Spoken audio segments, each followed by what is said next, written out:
अगर आप ninth class के स्टूडेंट हो तो सबसे पहले कमेंट करके मुझे ये बताओ कि आपका पेपर कब से स्टार्ट होने वाला है। कहीं कहीं पे पेपर हो चुके हैं, पर गवर्नमेंट के रूल के अकॉर्डिंग अभी पेपर बहुत सारे स्कूलों में बाकी है और उनको एक प्रॉपर डेट दिया गया, उसी डेट के बीच में आपके पेपर होने वाले हैं।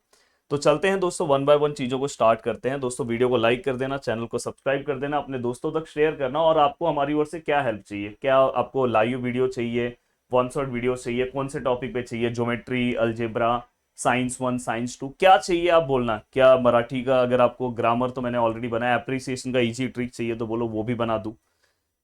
पर प्लीज वीडियो को शेयर करना, अपने दोस्तों तक पहुंचाना, जिससे मुझे हेल्प मिलेगा, मुझे अच्छा लगेगा, मोटिवेशन मिलेगा। दोस्तों सबसे पहले मैं आता हूं, सबसे पहले राइटिंग स्किल पे, जिसको हम उपयोजित लेखन बोलते हैं।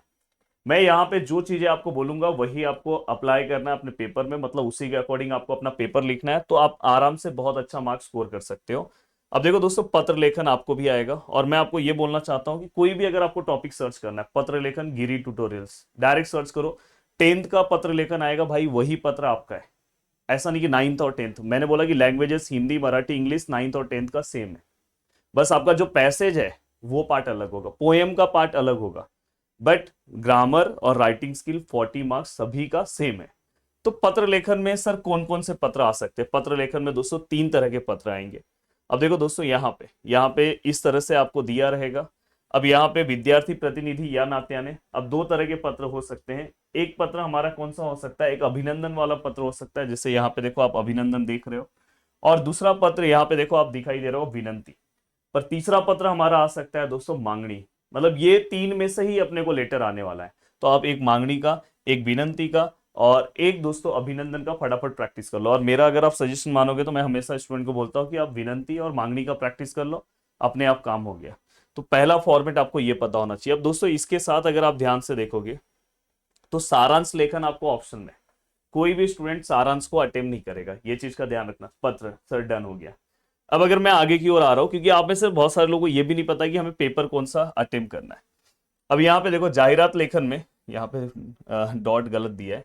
अब देखो जाहिरात लेखन में अगर मैं बात करूं तो आपको यहाँ जाहिरात है, बातमी है और कथा लेखन है। तो आप बोलोगे सर इसमें से कौन सा अटेम्प्ट करूं? दोस्तों एक बार मेरा जाहिरात लेखन गिरी ट्यूटोरियल सर्च करो, मैंने जो जाहिरात बताया है वो जाहिरात किसी पे भी एप्लीकेबल है। कौन सा भी अगर आप जाहिरात तैयार कर लोगे, अगर वो जाहिरात आपने प्रैक्टिस कर लिया तो जाहिरात।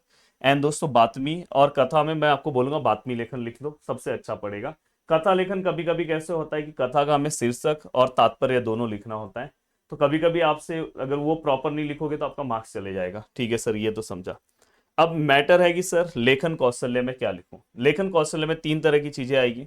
मैं हमेशा बोलता हूँ कि जो इसमें सबसे इजी हो उसको लिखने की कोशिश करना। जैसे अगर हम बात करें यहाँ पे, कि अगर यहाँ पे अगर मैं बात करूं तो यहाँ पे आप, आपके लिए सभी, यहाँ से शायद आप पहला वाला भी लिख सकते हो।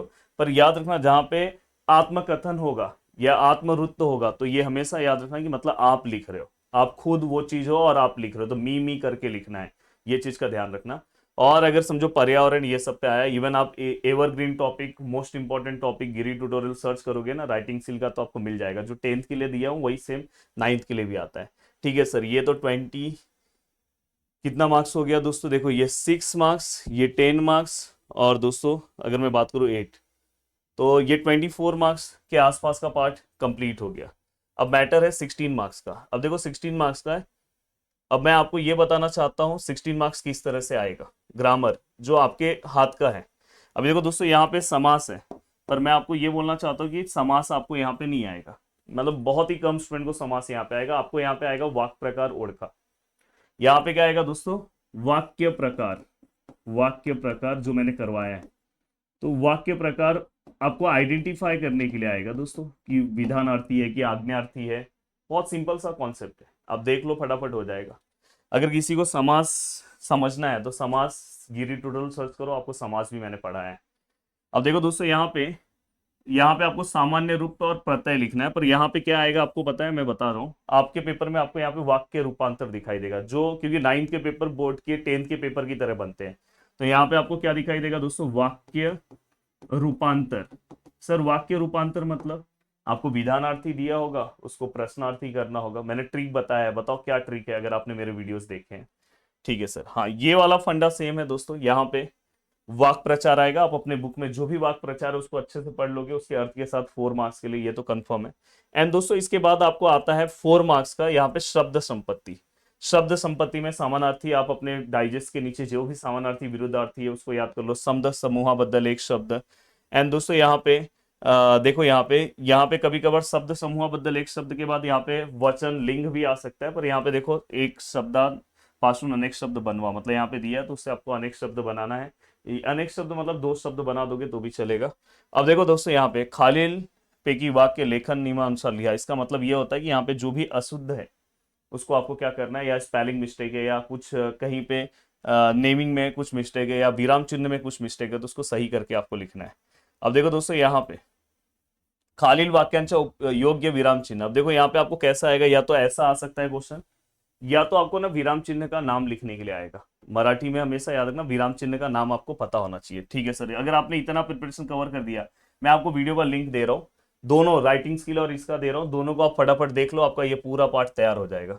अब मैटर है स्थूल वाचन का। अगर देखो आप इस वीडियो को बहुत शेयर करोगे, जैसे मैं 10th क्लास वालों को प्रोवाइड करता हूँ स्थूल वाचन, मैं यहाँ पे कोशिश करूंगा कि स्थूल वाचन का मैं इजी ट्रिक बना दूं जिससे आपका काम हो जाए फटाफट। तो मैं आपको यही बोलना चाहूंगा कि लास्ट वाला जो लेसन है अपना मराठी विश्वकोश, वो वाले का अच्छे से कवर कर लो, और वैनिस एक अच्छा पार्ट है, ये दो भी कर लोगे तो आपका काम अच्छा हो जाएगा, क्योंकि आपको कोई दो लिखना है। अब इसके बाद आता है मेन कि यहाँ पे अप्रिसिएशन लिखने के लिए दोस्तों आपको 2 पोएम दिया होगा। अब 2 पोएम में से किसी भी एक पोएम का आपको अप्रिसिएशन लिखना है, तो आपके बुक में जितना भी पोएम है, मतलब जो आपके 3rd यूनिट और 4th यूनिट में, उसमें से आप एक पोएम स्किप कर सकते हो। तो ये तरीका होता है, और बाकी के पोएम का आप पढ़ लो, क्योंकि अगर वो पोएम आया तो आप ऑप्शन में रख सकते हो। और फिर ऊपर का पार्ट वैसे ही है, आपको पोएम सेक्शन आएगा और लेसन सेक्शन। तो ये सबसे ज्यादा इंपॉर्टेंट देखो, 40 मार्क्स का राइटिंग स्किल और 8 मार्क्स का अप्रिसिएशन और 6 मार्क्स का स्थूल वाचन। तो बोला जाए तो अराउंड अगर आप देखोगे 40, और ये अगर मैं 8 मार्क्स कंसिडर करूं और 54 मार्क्स का पेपर, तो आपका डायरेक्ट डायरेक्ट तैयार हो रहा है। बस 2 वीडियोस मैं नीचे दे रहा हूँ वो कवर कर लो। अगर आप नीचे कमेंट करते हो अप्रिसिएशन का तो वो भी हो जाएगा। और साथ में अगर आप नीचे कमेंट करते हो, अगर इस वीडियो को अगर आप 2000 लाइक कंप्लीट कराते हो, तो मैं आपको मराठी मतलब ये जो आपका पेपर है, ऐसे मैं आपको 5 पेपर दूंगा प्रैक्टिस करने के लिए। एप्लीकेशन हमारा प्रदीप गिरी कॉलेज एंड स्कूल पे, पर 2000 लाइक फटाफट करवा दो, 5 पेपर आपको दे दूंगा। चलो मिलते हैं नेक्स्ट वीडियो में, बाय बाय, टेक केयर, जय हिंद दोस्तों। हर बच्चा नीचे कमेंट करके जाएगा।